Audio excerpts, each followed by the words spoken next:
यानंतर बातमी शेतकऱ्यांच्या संदर्भातली आहे। शेतकऱ्यांची थट्टा करणारा हवामान खातं बंदच करून टाका अशा प्रकारची मागणी स्वाभिमानी शेतकरी संघटनेने केली आहे। खरं तर हवामान खात्याने काही दिवसांपूर्वी सांगितलं की आता लवकरच पाऊस पडेल, पाऊस परत येईल, पण तसं काही झालं नाही। त्यामुळे शेतकऱ्यांची फसवणूक झाली अशा प्रकारचा दावा स्वाभिमानी शेतकरी संघटनेचे प्रवक्ते योगेश पांडे यांनी केलाय।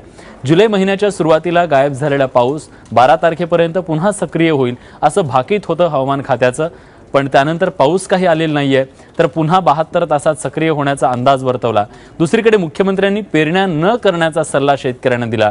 त्यामुळे अशा संदिग्ध अंदाजाचा काय उपयोग असा सवाल स्वाभिमानी शेतकरी संघटनेने विचारलाय।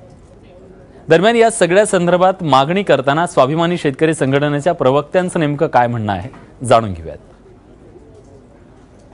नाही, हवामान खात्याने राज्यातल्या शेतकऱ्यांची फसवणूक केली आहे। हवामान खात्याने जे मे आणि जून मध्ये अंदाज वर्तवला होता की राज्यामध्ये चांगला पाऊस होईल, वेळेवर होईल, जोमदार पाऊस होईल व त्यांच्यावर भरोसा व विश्वास ठेवून राज्यातल्या शेतकऱ्यांनी जवळपास 70% पेरण्या उरकून टाकल्या। 75 लाख हेक्टरवरती पेरण्या झाल्या। गेल्या 3 आठवड्यापासून राज्यात पावसाचा थेंब सुद्धा नाही आहे। अनेक ठिकाणी दडी मारली आहे आणि हे आकडेवारी सगळी खोटी बोगस आकडेवारी आहे।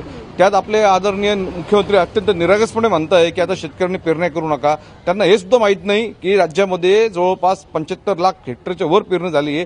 30/6चा कृषी खात्याचा अधिकृत आकडा सांगतोय की 57 लाख हेक्टर पेरण्या झाल्या आहे आणि मागच्या वर्षीपेक्षा हा चौपट आकडा आहे। मागच्या वर्षी याच वेळेस 12 लाख हेक्टर झालं होतं आणि आता हवामान खात्याला आम्ही जे सर्व आमच्या स्वाभिमानी शेतकरी संघटने वतीने आम्ही चेतावणी देतो की यांनी एक तर आकडे द्यायचे बंद करावे, बोगस अंदाज वर्तवण्याचे, आणि जर सोमवारपर्यंत जर पाऊस नाही झाला यांच्या अंदाजानुसार, यांनी आज पण अंदाज दिला की पुण्यात मुसळधार पाऊस पडेल, वास्तविक छत्री घेऊन निघायला पाहिजे होता आपण, पण आता वरती काही दिसत नाहीये, तर यांना टाळं ठोकणार आम्ही यांच्या कार्यालयाला आणि ते कृपया ते डिपार्टमेंट बंद करून टाका। काय कामाचं असं पांढरा हत्ती पोसायचा।